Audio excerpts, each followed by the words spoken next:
Hola profesor, mi nombre es José Ricardo Morales Medina del 4MM1 de Electrónica de Potencia y a continuación voy a dar lectura, un poco de explicación de la práctica 1.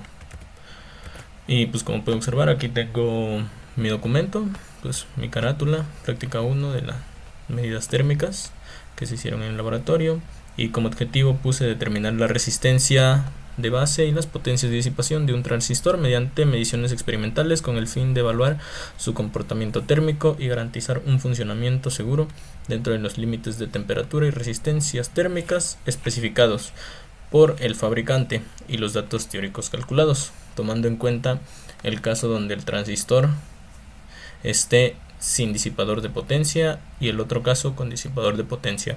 Y pues hago una pequeña introducción donde muestro pues qué es el transistor, que es un dispositivo electrónico de estado sólido fabricado con materiales semiconductores que permiten controlar el paso de corriente y amplificar señales eléctricas.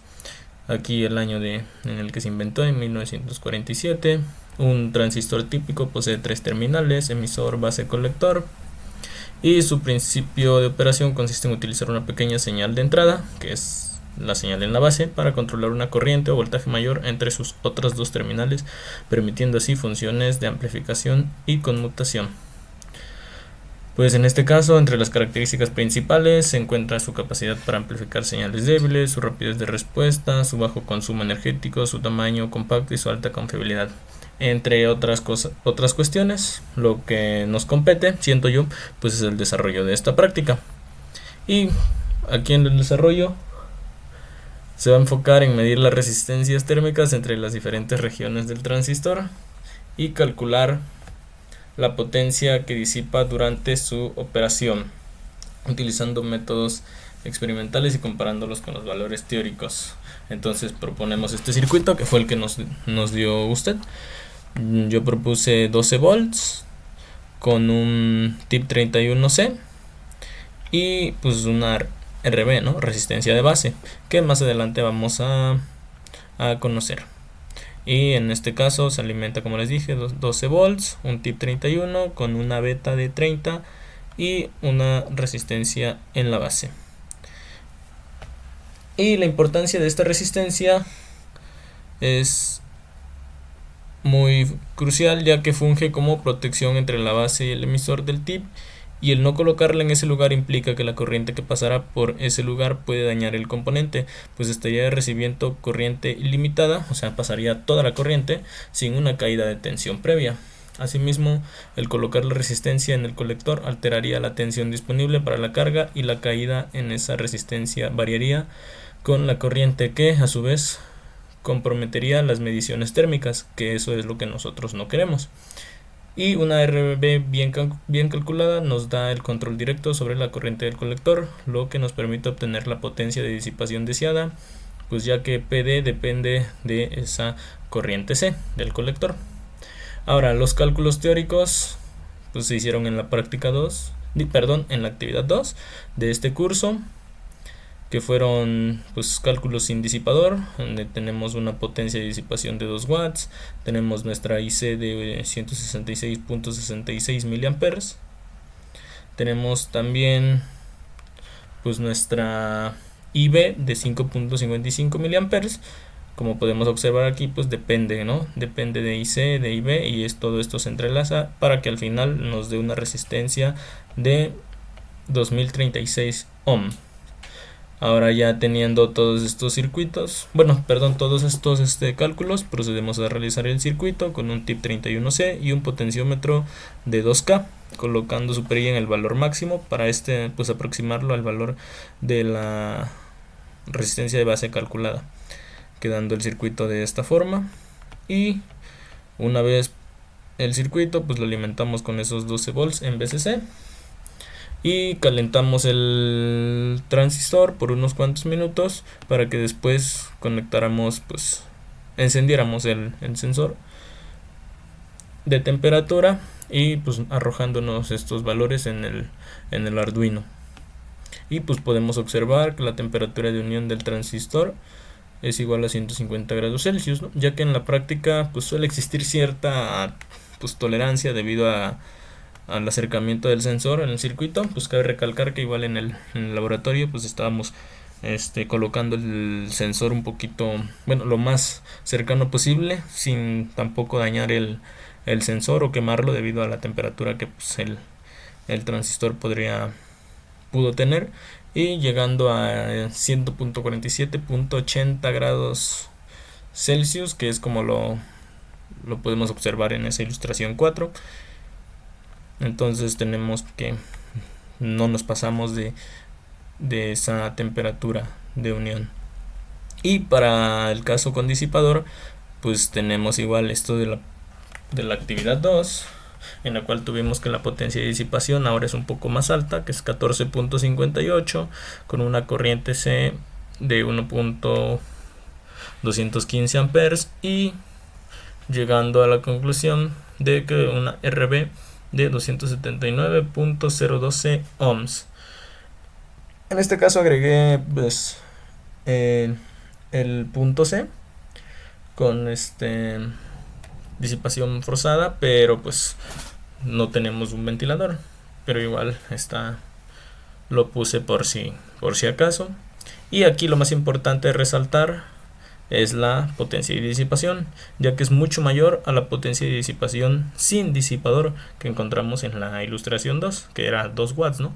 Provocando una gran diferencia en los valores siguientes. Los valores siguientes pues son la corriente C, la corriente B, y por lo tanto una caída en la resistencia, ¿no?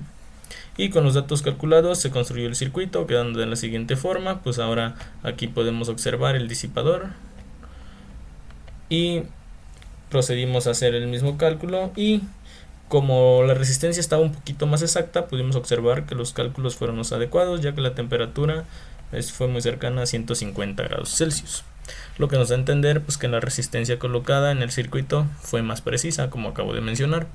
Y con todo esto, pues metiendo todos esos datos a esta fórmula para conocer el error, pues también hice esta tabla comparativa, que fue pues la temperatura de unión sin disipador, en la teoría 150, en la práctica 147.80, y con esta fórmula del porcentaje de error me da un error de 1.46%. Y para la RB, que fueron 2036 ohm, en la práctica fueron 2000, y me dio un porcentaje de error de 1.76. Y con disipador, ahora la temperatura de unión a 150 pues llegó hasta 149.68, con un porcentaje de error un poco menor, que fue el más bajo, de 0.213%, y una resistencia de base 100.52.024, y en la práctica pues llegamos a medir a 150 ohms, que dio un porcentaje de 1.33. Con esto pude concluir que el montaje experimental fue efectivo para observar el comportamiento térmico del dispositivo, tanto sin disipador pues como con disipador, permitiendo comparar el impacto real de la disipación de calor en esa temperatura de unión. Tuvimos que en el primer caso se utilizó una resistencia base de 2036, muy cercana al valor práctico de 2000, con un pequeño error del 1.76%. Esta resistencia limitó la corriente de base y por lo tanto pues, la corriente del colector vemos que está muy pues ahí entrelazada, depende una de la otra, y la potencia disipada, lo cual se reflejó en esa temperatura de unión práctica de 147.80 grados centígrados, apenas por debajo del límite teórico, que fueron 150 grados Celsius, que eso también se obtiene de la hoja de datos del transistor. Y el error relativo fue del 1.46%. Y en el segundo caso con disipador, ahora utilizamos esa resistencia base, una resistencia base menor de 152.024 ohms, lo que permitió una mayor corriente de base y una disipación más alta, y el valor práctico implementado fue de 150 ohms con un error del 1.33%.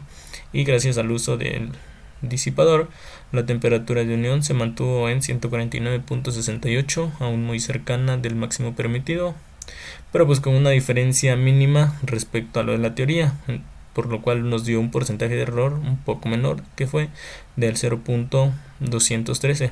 Pues para estos cálculos pues el porcentaje de error fue muy bajo, por lo cual fue eficiente en evacuar el calor generado, permitiendo operar el transistor con mayor potencia sin sobrepasar los límites térmicos. Y esto demuestra que la ubicación y el valor de la resistencia en la base controlan directamente la corriente del colector y en consecuencia la disipación térmica del transistor. Y pues los errores obtenidos fueron bajos en todos los casos, lo que valida tanto el diseño experimental como los modelos teóricos utilizados. Con esto doy por concluido pues mi práctica, obteniendo pues resultados favorables. Tengo aquí mis bibliografías y pues por mi parte sería todo, profe. Muchísimas gracias.